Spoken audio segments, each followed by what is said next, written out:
In today's podcast, we're exploring how to prepare and execute with the utmost performance with Joe Greco, but more importantly, how you're going to be able to leverage his expertise to scale your wealth. Hey gang, it's Erika Warfield with the Influencer Experience of Influencer TV, where we show you how CEOs and founders build their influence. Be sure to check out any relevant links that Joe and I mention in this podcast, because we're going to put them right down here in the description box below. And if you like this podcast, we'd be super grateful for your support. Please give us that thumbs up, comment, and subscribe to catch the veritable cornucopia of knowledge that we're going to be bringing to you all throughout the series. Joe, you're the founder and president of Palio, Inc., a highly regarded performance coach and knowledge broker, a strategic advisor to Chek Financial, an investor, and a former Wall Street trader, all while being an active #girl dad to 5 young daughters. Did I miss anything? Sure. Yeah, no, I would think there probably are a few more things that I've crammed in there, as my mother will tell you.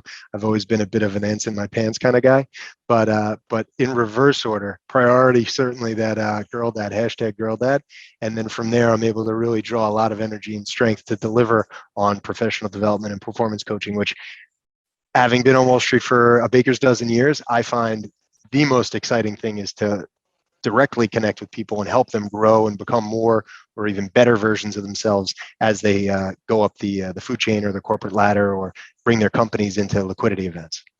Oh my gosh, I can't even imagine when it comes time way down the road when your girls have boyfriends. They're not going to be able to keep up because you're going to have high performance coached your daughters even. So I think that is so cool.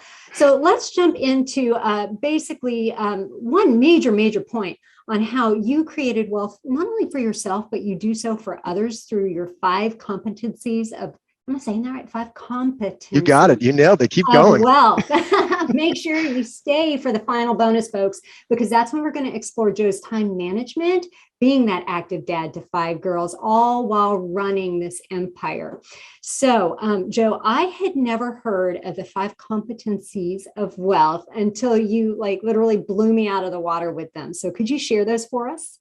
Sure. And we had it. If you think it was a tongue twister with just 5 competencies of wealth, you should have been around for 5 core competencies of wealth, which really gave people a lot to say with the alliteration of the core competency. It's just easier to say 5 CW. It's all good. Once you hear it, you know it, and you know what we're referring to. And look, I'm no genius. I subscribe to or ascribe to the same philosophy that many thought leaders do, which is the CASE methodology: copy and supplement everything.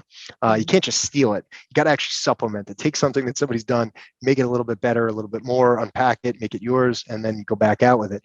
And I give tribute to all the mentors before me. But what I will tell you is these 5 core competencies are the things that, beyond the bottom line, beyond the number on the statement that you receive from the financial institution, or the updates that you get on your app.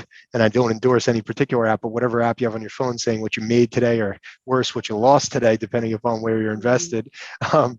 These are 4 of that is certainly one of them. The financial wealth is important. It is the bottom line, right? That's how we pay our bills. That's how we really mark ourselves. That's what we leave to our heirs, or perhaps even G3 behind us. But the other 4 are the ones that matter most in my mind. And I feel like COVID and this whole period, the work from home period, the pandemic, has totally accelerated many things. In particular, it's accelerated our awareness around those other 4. For me, my priorities, as I've said earlier, and as you know, number 1 is my family wealth. So that's your peeps, your homies, your blood. For me, it's the girls, my wife, my greater extended family, and my parents, which I'm very fortunate, and a centurion grandmother. She's not a centaur, she's a centurion grandmother. So she's 100.5.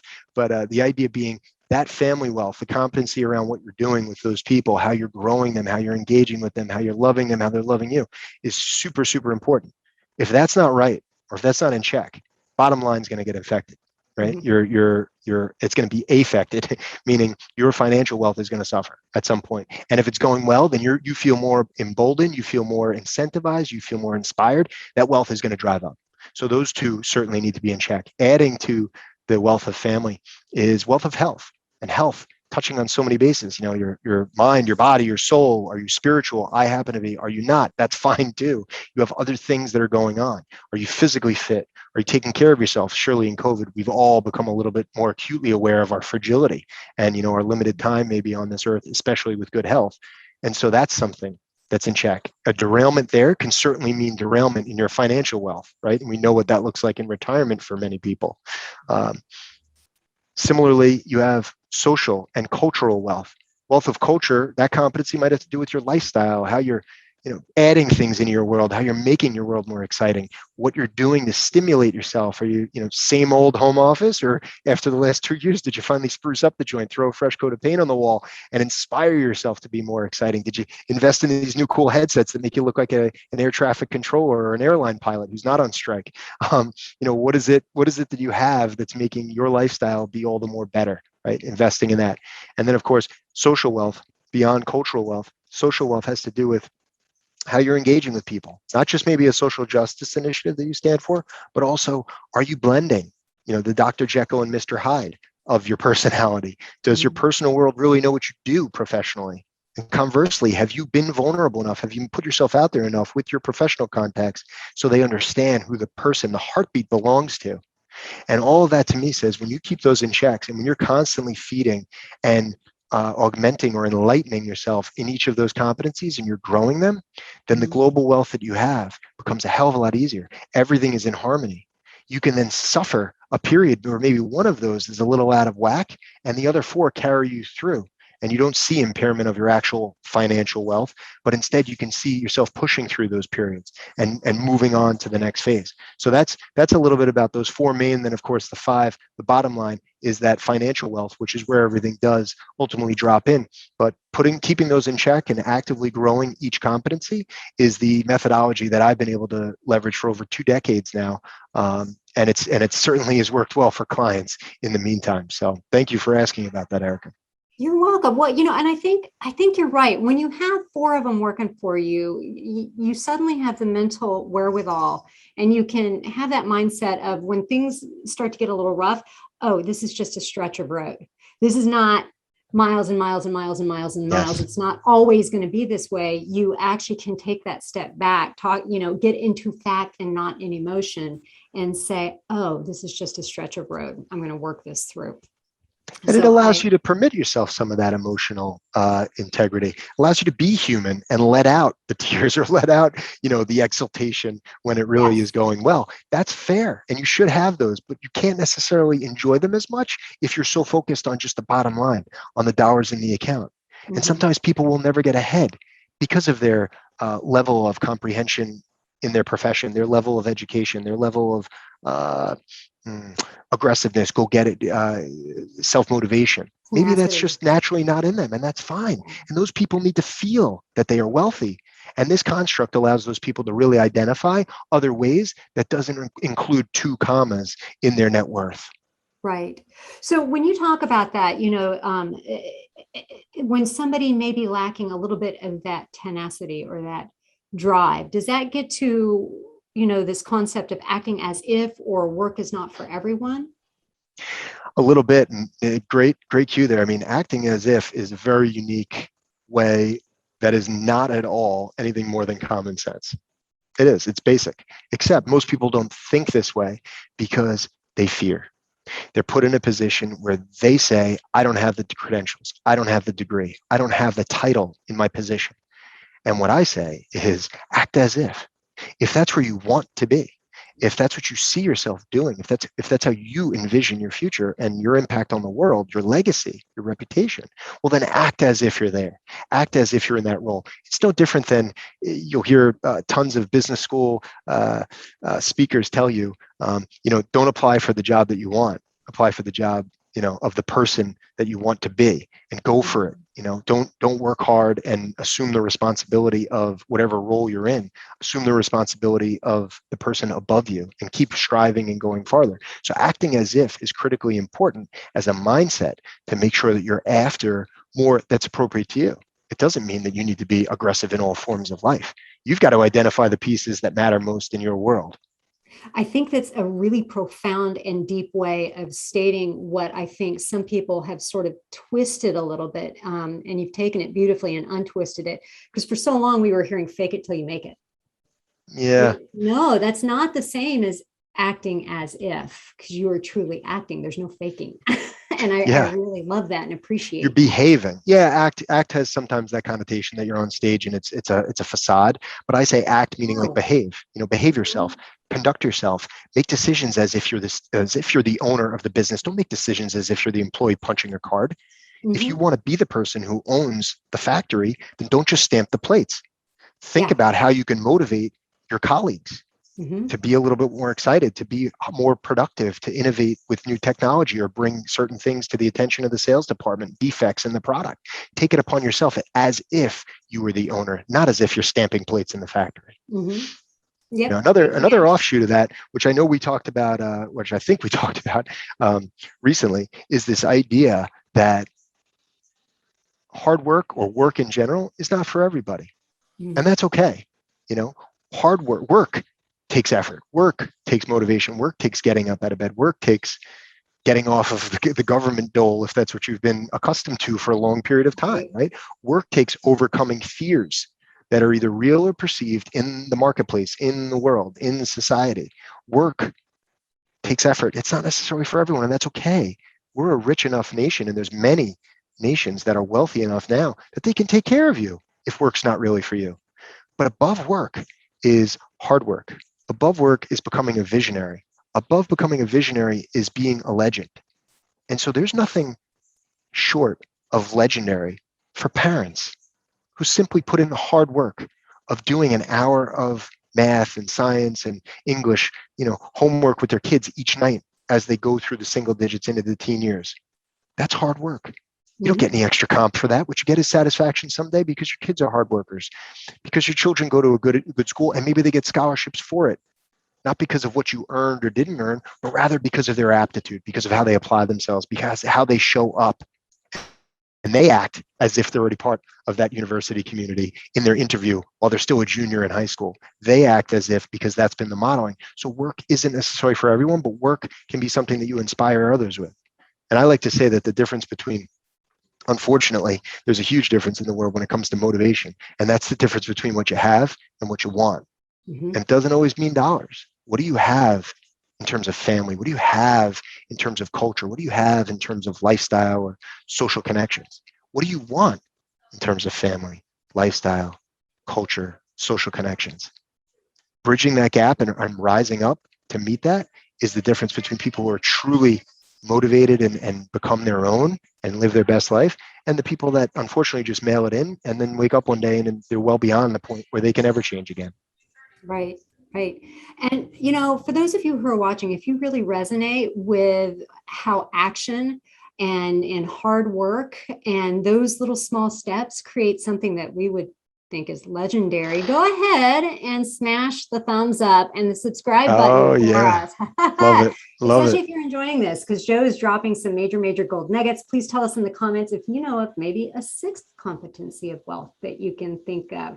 So we've made it to the bonus round. What's it like, Joe, to be the father of 5 daughters and accomplish everything that you're doing? Because if you can build this empire, and lead and guide and be this wonderful father to 5 daughters, the rest of us can do it with a cat. So what is your time management like? Cue the tail of your cat, which I know I've seen in the background I periodically. know. That's the happy Um, bit. yeah, well, let me say, you spoke about it as in past tense. You said early on, what's it like to do everything? And I'll tell you straight out, the to-do list is never empty. The to-do list is ever replenishing. I mean, it is, no matter how many whacks I take at it, no matter how many times back in the day, my little trick was when I traveled, I'd always add like a half a day or a full day in whatever city I was going to. And I'd use that day just holed up in a hotel to catch up. To catch up on work, and I would block off calls, and people would know I was out of town, so it was very easy. Nowadays, unfortunately, everybody thinks you're just going to answer the phone. They don't even look at what day or what hour it is because we're a 24/7 operation, right? So one is set boundaries. Two is be present in the moment. So if I'm with my kids, I'm with my kids. If this is something we're doing together as a family, great. If it's professional time, then unfortunately it's professional time. Even if it's a 3-year-old that somehow unlocked my office door and came in, I got to, be firm enough to kind of push her away politely and set the boundaries later on that she knows, hey, daddy's going to be on this call for this period of time. And as soon as he's done with it, then we could play. But we're going to play, and then daddy's going to go back to do some call, and you're going to know that it's okay. And just simply understanding, do you need to take a call? Do you need to work for a little bit, is something that even a 3-year-old can get their head around. So setting those boundaries and being diligent about it is important. Number 3, Erika, I would throw out there is find passion. Find passion in everything you do.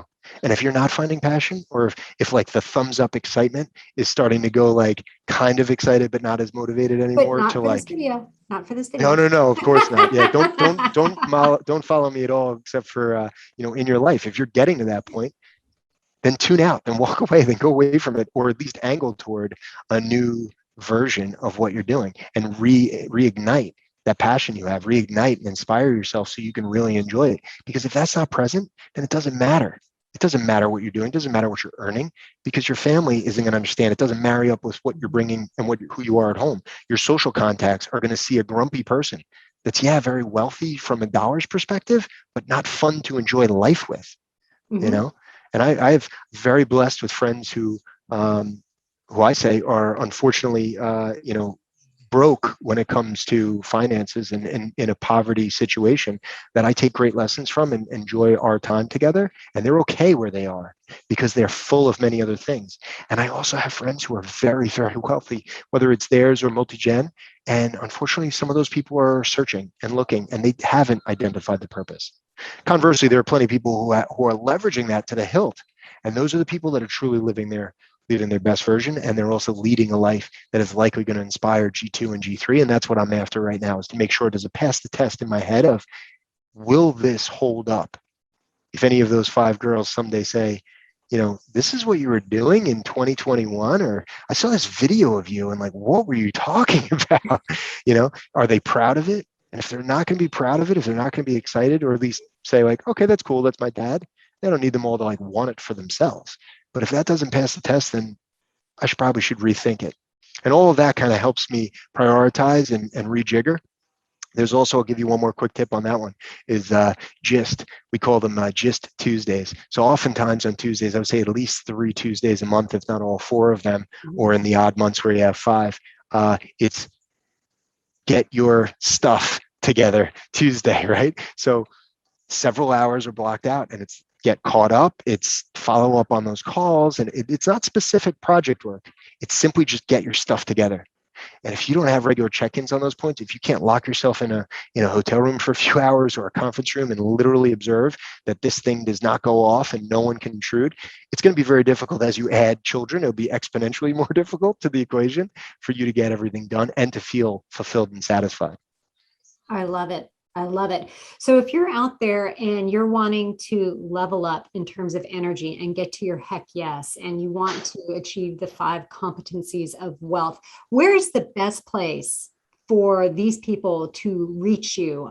Joe, is that on LinkedIn? Is there a contact us email? Is there some sort of link we can put in the description box for you? Sure. The casual observer, best to go into LinkedIn, because you can kind of, tangentially connect with me or superficially connect with me and then just watch me from afar, and you don't really have to engage. If you want to engage with a thumbs up or a like or a laugh or a light bulb, that's fine. If you want to go with a comment, fantastic. If you want to DM me, you can do that all on LinkedIn. If you really want to engage though, you really want to learn, go to the website, palioinc.com, as you know, and peruse it. We set it up so you can learn about what we do. You can see how you could engage. You could look at some of the ways that clients have won and things that we've done, fun stuff we've done together. You can also read up on some of the random musings that spin through my mind called the Cups of Joe. And at that point, you could sign up and subscribe for that mailer. You'll get little tidbits from me periodically, from the team on a more regular basis. You'll learn about events we're having and upcoming, opportunities for us to engage more deeply. And hopefully it'll be the kind of thing that just, is present just enough, just the right amount in people's lives. But yeah, so more tangentially, definitely through social. The primary social for us is via LinkedIn. My name is Joe Greco and the company's Palio Inc. And then of course the website, palioinc.com. That's so awesome. Thanks, Joe. You gave some powerful sage advice today.